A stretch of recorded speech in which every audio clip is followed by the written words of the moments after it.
One morning, Henry was feeling very sorry for himself. Sometimes he could pull trains, but sometimes he felt he had no strength at all. I suffered dreadfully, and no one cares. Rubbish, Henry, snorted James. You don't work hard enough.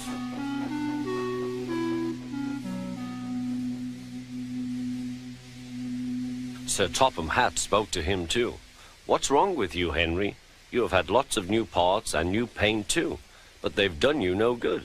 If we can't make you better, we must get another engine instead of you to do the work. This made Henry, his driver, and his fireman very sad. Sir Topham Hatt was waiting when Henry came to the platform. He had taken off his hat and coat and put on overalls. Henry managed to start, but his fireman was not satisfied. Henry is a bad steamer, he said to Sir Topham Hatt. I build up his fire, but it doesn't give enough heat.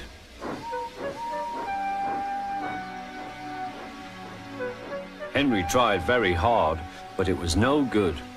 He didn't have enough steam and came to a stop outside Edward's station.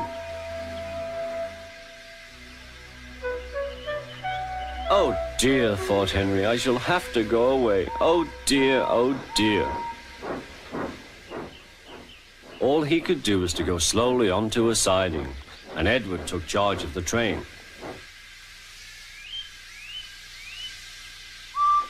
Sir Topham Hatt and the fireman went on discussing Henry's troubles. What do you think is wrong, fireman? Asked Sir Topham Hatt. Excuse me, sir, he answered, but the fact is the coal is wrong.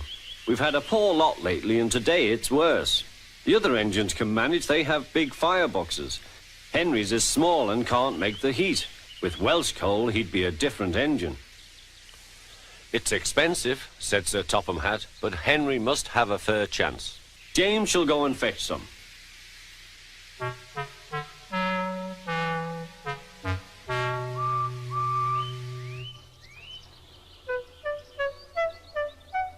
When the Welsh coal came, Henry's driver and fireman were excited. Now we'll show them, Henry, old fellow. They carefully made his fire, putting large lumps of coal like a wall round the outside. Then the glowing middle part was covered with smaller lumps. You're spoiling my fire, complained Henry. Wait and see, said the fireman. We'll have a roaring fire. Just when we want it. The fireman was right. When Henry reached the platform, the water was boiling nicely, and he had to let off steam. How are you, Henry? Peep, peep, whistled Henry. I feel fine. Have you a good fire, driver? Never better, sir, and plenty of steam. No record breaking, warned Sir Topham Hatt. Don't push him too hard. Henry won't need pushing, sir. I'll have to hold him back.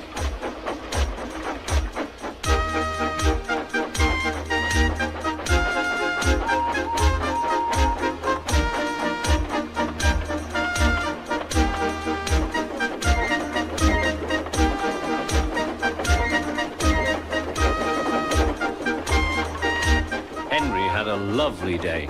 He had never felt so well in his life. He wanted to go fast, but his driver wouldn't let him. Steady, old fellow, he would say. There's plenty of time. They arrived early at the station. Thomas puffed in. Where have you been, lazybones? Asked Henry. Oh, I can't wait for dawdling tank engines like you. Goodbye.